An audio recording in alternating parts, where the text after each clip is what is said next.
하나님은 십계명에 이어 백성 앞에 세울 법규에 대해서 말씀을 하십니다. 십계명은 이스라엘이 반드시 지켜야 하는 명령에 속하는 것이고, 법규라는 것은 그 명령을 실행하기 위한 구체적인 법령 기준을 의미합니다.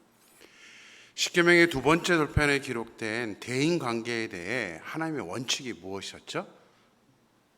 상대방의 영혼과 인격을 존중하고 상처를 주지 않는 것, 배려하는 것이 원칙입니다. 출애굽기 21장은 그런 중심을 바탕으로 다른 사람들과의 관계에서 일어나는 일들에 대해서 이제 법적으로 심판하는 기준에 대해서 설명을 하고 있습니다.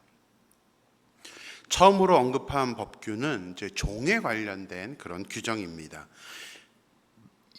2절 말씀을 같이 보겠습니다. 내가 히브리 종을 사면 그는 6해 동안 섬길 것이요 7째 해에는 몸값을 물지 않고 나가 자유인이 될 것이며, 내가 히브리 종을 사면이라고 첫 시작 말을 하는 것은 이제 모든 종에 대한 법규가 아니라 히브리 종이라는 것은 무엇이죠? 동일 민족, 같은 민족을 이야기하는 것입니다. 그러니까 이스라엘 민족을 만약에 종으로 사게 되었을 때에 라는 규정을 이야기하는 것입니다. 이스라엘 민족이 애굽에 있었을 때에는 노예였고, 이 법규는 앞으로 가나안에 들어간 후에 일어날 일을 가정하여서 미리 주셨던 그런 법규입니다. 그러다 보니까 그냥 히브리 민족, 이스라엘 민족이라고 얘기하는 건데, 애굽 사람들이나 가나안 사람들에게 있어서 이스라엘 백성들은 히브리 사람들이었습니다. 근데 히브리인들이, 다시 말해 이스라엘 민족이 애굽에 있을 때에는 노예로 있었지만 출애굽을 함으로 이들 모두는 현재 이제 자유인이 되었습니다. 근데 앞으로 가나안에 들어간 후에 이제 또 종으로 산다, 이런 개념을 말하는 이유는 뭐냐면, 어떤 경제적인 이유이거나 또 뭐 어떤 다른 이유로 인해서 이스라엘 민족들 중에 어쩔 수 없이 종이 되는 사람들이 생길 수 있기 때문에 하나님이 택하신 하나님의 백성들에 대해서 먼저 어떻게 동족 간에 같은 민족으로 대해야 하는지를 먼저 이렇게 법규로 정하고 있는 것입니다. 예레미야 25장 42절에서 44절 말씀을 보겠습니다. 레위기 25장 42절 44절입니다. 그들은 내가 애굽 땅에서 인도하여 낸 내 종들이니 종으로 팔지 말 것이라. 너는 그를 엄하게 부리지 말고 내 하나님을 경외하라. 내 종은 남녀를 막론하고 내 사방 이방인 중에서 취할지니 남녀 종은 이런 자 중에서 사올 것이며. 자, 이스라엘 민족은 하나님께서 택하신 사람이기 때문에 하나님의 기본 원칙은 종으로 삼을 수 없는 것이었습니다.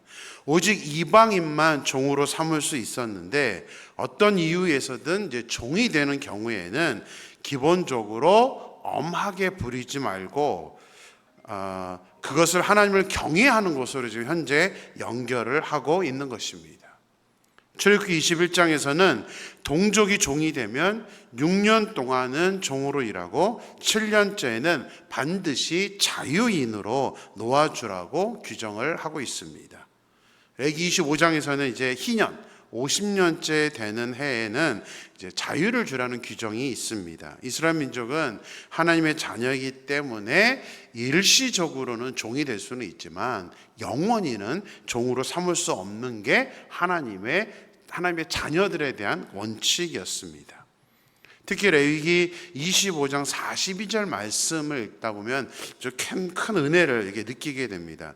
레위기 25장 42절 보면요, 그들은 내가 애굽 땅에서 인도해 낸 내 종들이니 종으로 팔지 말 것이라. 우리는 다른 누군가의 종이 아니라 이 레위기 25절에 보면 뭐라고 되어 있습니까? 하나님의 종이다. 하나님의 종이다라고 설명을 하고 있습니다. 신약적인 의미로는 하나님께서 사탄에게서 인도하여 낸 하나님의 자녀라는 의미입니다. 그러니까 좋게 표현하면 이제 종이라는 표현을 이렇게 쓰고는 있지만 엄밀히는 이제 하나님의 자녀라는 개념이 있죠. 우리가 하나님의 자녀이기 때문에 절대로 우리를 다른 누군가의 종으로, 노예로 삼아서는 안 된다는 것이 하나님의 근본적인 마음입니다. 저희 아들이 어릴 때 꿈이 있었습니다. 1번 꿈. 그래서 항상 이렇게 생각했던 꿈인데요. 자기 아버지가 재벌이어서 본인이 백수로 하고 싶은 거 마음대로 하고 사는 게 저희 아들의 1번 소망이고 꿈이었다고 합니다. 그런데 어느 날 아들이 저 아내에게 선포를 하더라고요. 엄마 아빠가 열심히 살지 않아서, 다시 말하면 엄마 아빠가 자신의 역할을 다 하지 못해서 저희가 재벌이 안 되기 때문에 자신의 꿈이 이루어지지 못했다고, 자신의 꿈이 사라졌다라고 그렇게 선포를 저희한테 하면서 엄마 아빠가 좀 잘 살지, 이제 그런 얘기를 했던 적이 있습니다. 우리 요즘 이제 금수저, 은수저, 흙수저라는 말을 많이 사용을 하고 있습니다. 근데 교회 다니는 분들 보면 세상적으로 금수저인 분들은 많이 없다는 생각을 합니다. 아닌가요? 금수저들이신가요? 근데 우리는 세상적인 기준에서는 금수저가 아닌데, 우리가 영적인 의미에서는 우리 모두가 다 금수저인 거라고 생각을 합니다. 왜냐하면 우리 아버지가 누구십니까? 재벌하고는 비교도 안 되는 거죠. 저희 아들이 이거를 알면 이제 이게 세상적인 재벌이 중요한 게 아니라 자기의 아버지가, 친부모 말고 하나님 아버지가 이 모든 이 우주를 창조하신 창조주심을 안다면 금수저구나라는 것을 알았을 것입니다. 우리는 하나님의 자녀로 태어난 하나님의 사람입니다. 그래서 우리가 하나님을 뭐라고 부릅니까? 아버지라고 부르고 있습니다. 세상의 아버지가 아닌데도 하나님을 아버지라고 부르는 것은 우리가 그만큼 하나님의 귀한 자녀로 태어났기 때문에 우리는 하나님이 절대로 우리를 사탄의 종, 또 세상의 종으로 살게 내버려 두지 않는다는 것을 오늘 본문은 우리에게 말씀하고 있는 것입니다. 그래서 우리가 좀 자신감이 있었으면 좋겠습니다. 그렇죠? 내가 하나님의 자녀, 금수저로 태어났기 때문에 내가 얼마만큼 하나님께 소중한 존재인지를 우리가 깨달으면서 무엇보다도 그 정체성을 잃어버리지 않고 하나님의 자녀다운 자녀로 살아갈 수 있는 저와 여러분이 되기를 주님의 이름으로 축원합니다.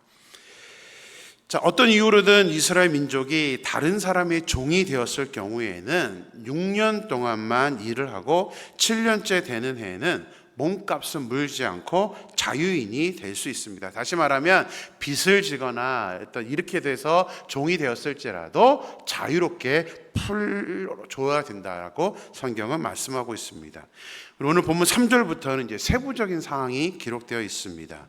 만일 단신으로 이제 혼자 청년의 때에 종이 되었을 때는 단신으로 나가고, 결혼한 상태라면 아내도 함께 나갈 수 있다, 자유인이 될 수 있다라고 규정을 하고 있습니다.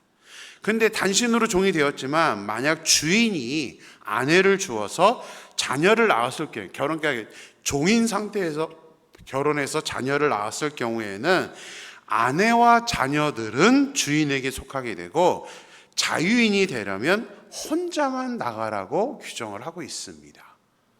냉정하게 이 규정을 보면 조금 이해 못하는 그런 경우도 있습니다. 그러니까 혼자 종이 되었는데 주인의 소개로 결혼해서 자녀가 나오면 나만 혼자 자유인이 되고 내 가족들은 전부 다 주인에게 속한다는 사실이죠. 만약 그 종이 아내와 자녀를 사랑하여서 자유인이 되지 않겠다, 나는 이제 자유롭게 살지 않겠다라고 한다면 재판장에게 가서 귀를 뚫으면 종신토록 종으로 살 수 있게 된다는 것이 오늘 본문의 규정입니다. 우리 여자분들 귀 뚫는 거 처음 나오는 게 여기에 나옵니다. 종이 되겠다는, 물론 지금은 의미가 다르지만요. 자, 여러분은 이 규정에 대해서 어떻게 생각을 하십니까?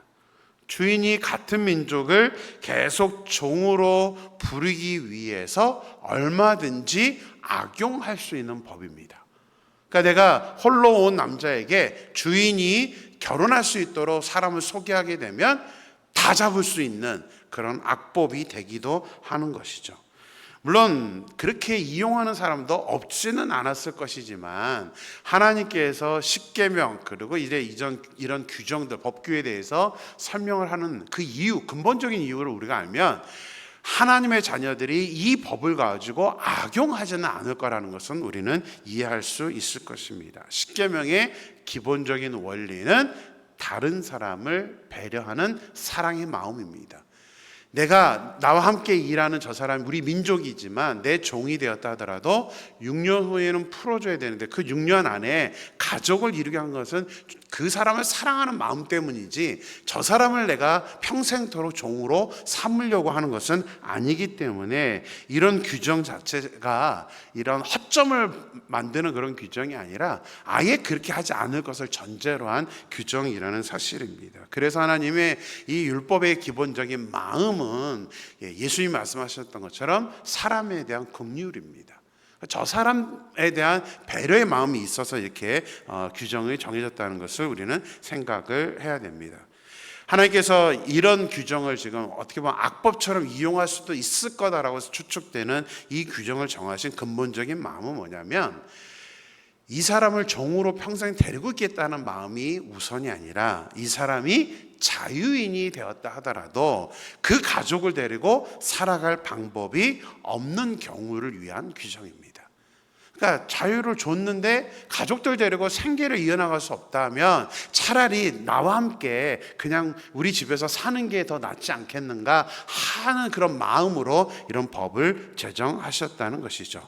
그리고 무엇보다도 이제 희년이 되면 지금 이제 6년이지만 언제 이 종이 되었는지는 이제 그 희년을 기준으로 정하게 되는데 희년이 되면 이제 자신의 재산이 회복이 될 수 있기 때문에 평생 종이 된다는 개념은 영원토록이라는 개념이 아니라 희년까지를 의미합니다. 그래서 희년이 되면 이제 저절로 종의 신분을 벗을 수 있기 때문에 이것을 악법으로 악용되도록 정하신 것은 아닙니다. 그 다음 규정을 보면 만약에 남자가 아니라 여자가 종이 되었을 경우에는 또 규정을 다르게 적용을 하고 있습니다.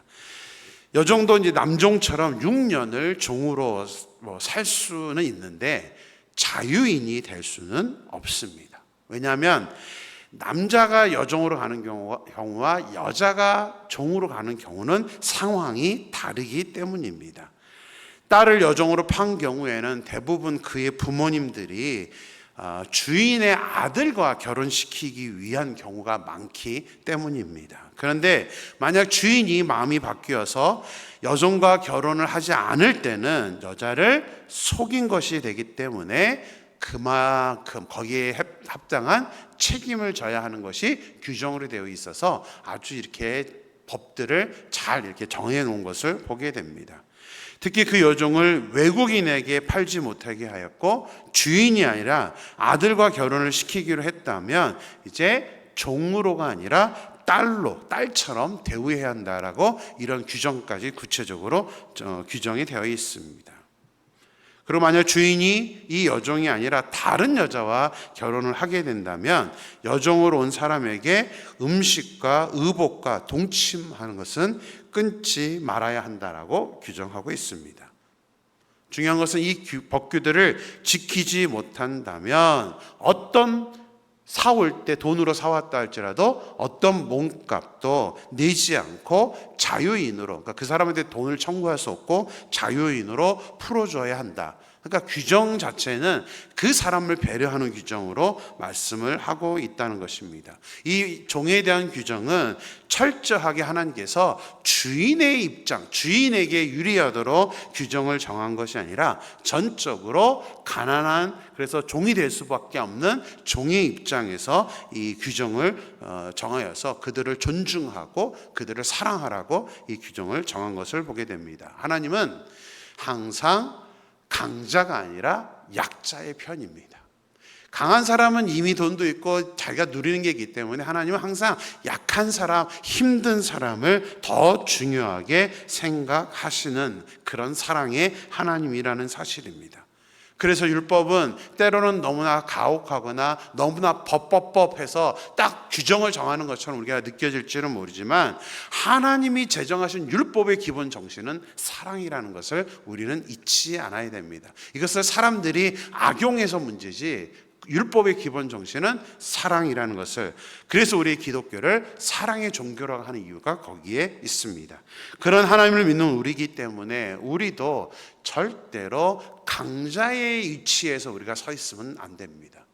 하나님은 가끔씩 이제 뉴스에 보면은 이제 막 기독교인들 이렇게 기독교인들 가운데 갑질을 하는 사람들 이런 뉴스들이 나오는데, 그 정말 하나님의 말씀을 알지 못하는 사람들에게 나타나는 행동의 모습입니다. 하나님은 한 영혼을 사랑하시는데 특별히 연약한 영혼을 더 사랑하시고, 우리가 조금이라도 남들보다 가진 게 있다면 이 연약한 사람을 위해서 우리 것을 사용하고 그들을 배려하고 존중해주고 그들을 우리가 사랑으로 안아주는 것, 도움을 주는 것, 이것이 하나님의 자녀인 우리들이 해야 할 일이고, 하나님께서 율법, 구약의 율법, 신약의 계명, 하나님의 말씀을 주신 근본적인 마음임을 우리는 반드시 깨달아야 될 것입니다. 그래서 사랑으로 임하는 모든 성도님들이 나 중심, 또 내가 가지고 있는 내 모든 것들을 내가 있으니까 라는 생각할 게 아니라, 오히려 내가 있기 때문에 다른 사람들을 도와줘야 하는구나, 내가 조금이라도 더 있다면